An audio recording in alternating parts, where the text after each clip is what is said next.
মজা। যে ব্যক্তি আল্লাহকে না ডাকে সে মজা পাবে না। ইলিশ মাছ যে না খায় সে ইলিশ মাছের মজা আল্লাহর জিকিরের মধ্যে এত মজা। বলেন আল্লাহ তুমি জিকির করিয়া দেখো কেমন মজা। মসজিদে ঢুকো নাই মজাও বুঝো না, একবার ঢুকিয়ে আছে দেখবি এত মজা। দুনিয়ার আর কোন কিছুর মধ্যে এত মজা। এরে নবীর আসে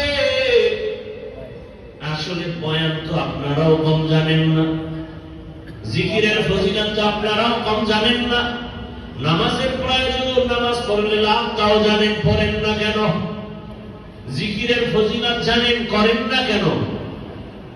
মানুষের দান করলে লাভ জানেন,